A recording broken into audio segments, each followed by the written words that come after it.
I വിറ്റ്നസ്സുകളുടെ ചില പ്രതികരണത്തിലേക്ക് കൂടി നമുക്ക് പോകാം. ഈ ദുരന്തം നേരിട്ട് കണ്ട ബാരാമതിയിലെ ദൃക്സാക്ഷികൾ പറയുന്നത് എന്തെന്ന്. ये हमने देखा कि एयरप्लेन जब नीचे आया था ऐसा लग रहा था उसका क्रैश हो जाएगा ऐसा हम सोच रहे थे, तभी क्रैश हो गया। हम देखे कि हमें लगा नहीं क्रैश हो गया है, लेकिन एयर ट्रैप पे उतरेगा ऐसा लगा, उतर रहा है, लेकिन क्रैश हुआ और उसके बाद स्फोट हो गया उसका जबरदस्त। स्फोट होने के बाद वो हम देखने आए, पहले देखा तो उसको आग लगी थी पूरे प्लेन को, और उसके बाद 4-5 स्फोट हो गया विमान में उसका, और उसके बाद बहुत लोग आ गए और उसने निकालने की कोशिश की, लेकिन बड़ी आग लगी, उसके कारण कोई मदद नहीं कर सकता। पायलट ने भी ट्राई किया होगा कि लैंडिंग करने का, लेकिन लैंडिंग हुआ नहीं है। ये बहुत शोक वाली घटना है। ഐസൺ ജോസുണ്ട്. ഐസൺ, ഈ ദൃക്സാക്ഷികൾ പറയുന്നത് ഞെട്ടിക്കുന്ന സംഭവമെന്നാണ്. കാരണം ഇത് രാവിലെയാണ് സംഭവിച്ചിരിക്കുന്നത്. ഈ വിമാനം വന്ന് ഇറങ്ങി ക്രാഷ് ലാൻഡ് ചെയ്ത് തകരുന്നതിനെ പറ്റിയാണല്ലോ ആ ദൃക്സാക്ഷി പറയുന്നത്.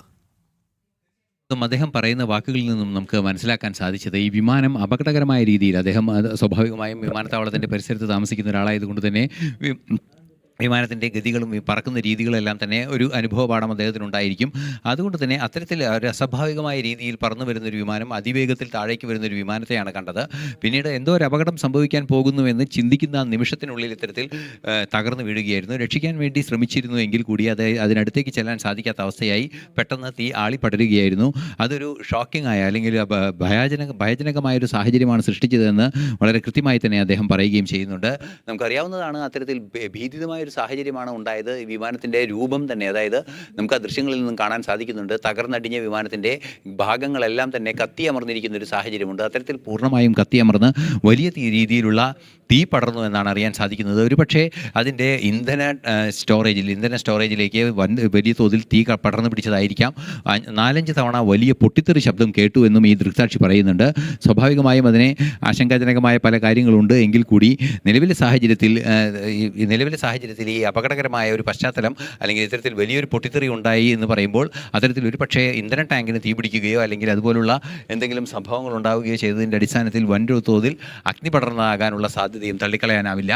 മാത്രമല്ല ഏതെങ്കിലും രീതിയിലുള്ള സംശയകരമായ സാഹചര്യമുണ്ടോ എന്ന് പരിശോധിക്കേണ്ട ഒരു പശ്ചാത്തലവുമുണ്ട് അദ്ദേഹത്തിൻ്റെ വാക്കുകളിൽ നിന്ന് എന്നാണ് മനസ്സിലാക്കാൻ സാധിക്കുന്നത്.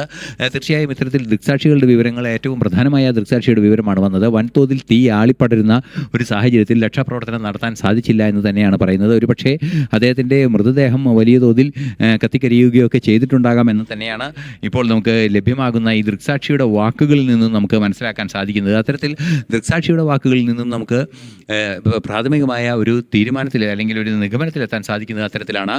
മാത്രമല്ല പല രാഷ്ട്രീയ നേതാക്കളും അല്ലെങ്കിൽ ദേശീയ നേതാക്കളെല്ലാം തന്നെ അദ്ദേഹത്തിൻ്റെ മരണത്തിൽ അനുശോചനം അറിയിക്കുന്നുണ്ട്. ഏറ്റവും പ്രധാനപ്പെട്ടത് പ്രധാനമന്ത്രി തന്നെയാണ്. അദ്ദേഹത്തോടൊപ്പമുള്ള ചിത്രങ്ങൾ പങ്കുവെച്ചാണ് അദ്ദേഹം അനുശോചന സന്ദേശം പങ്കുവയ്ക്കുകയും ചെയ്തത്. ദീർഘകാലമായുള്ള സൗഹൃദമാണ് തനിക്ക് അദ്ദേഹവുമായി ഉണ്ടായിരുന്നത്. അദ്ദേഹത്തിൻ്റെ സൗഹൃദം വിലമതിക്കാനാവാത്തതും ശ്രേഷ്ഠവുമായിരുന്നു എന്നും അദ്ദേഹം പറയുന്നുണ്ട്.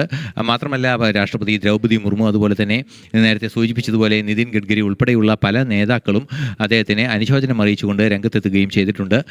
പലർക്കും വ്യക്തിപരമായി വളരെ അടുപ്പം സൂക്ഷിക്കുന്ന, രാഷ്ട്രീയപരമായ എതിർപ്പുകൾക്കപ്പുറം വ്യക്തിപരമായ സൗഹൃദങ്ങൾ പുലർത്തുന്ന ഒരു വ്യക്തി കൂടിയായിരുന്നു അദ്ദേഹം എന്നത് ഒരു വസ്തുത തന്നെയാണ്. 4 പേർ, അദ്ദേഹത്തോടൊപ്പം സഞ്ചരിച്ചിരുന്ന 4 പേർ മരിച്ചു എന്ന ഔദ്യോഗിക സ്ഥിരീകരണമാണ് ഇപ്പോൾ പുറത്തു വരികയും ചെയ്യുന്നത്. ഈ ബാരാമതിയിലേക്ക് വരുന്നതിനിടെ ഈ വിമാനം തകർന്നു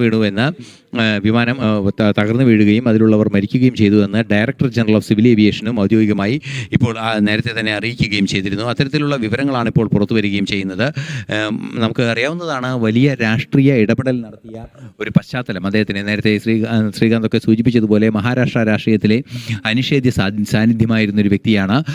അദ്ദേഹത്തിൻ്റെ ആ ഒരു വിയോഗം, അദ്ദേഹത്തിൻ്റെ ജീവനഷ്ടത്തിലൂടെ ഉണ്ടായിരിക്കുന്ന ആ ഒരു വിയോഗത്തെ പരിഹരിക്കാനാവാത്ത ഒരു വലിയ നഷ്ടമായി തന്നെ കണക്കാക്കുന്ന ഒരു പശ്ചാത്തലമാണ് അന്താരാഷ്ട്ര ദേശീയ മാധ്യമങ്ങളെല്ലാം തന്നെ പുറത്തു വരുന്നത്.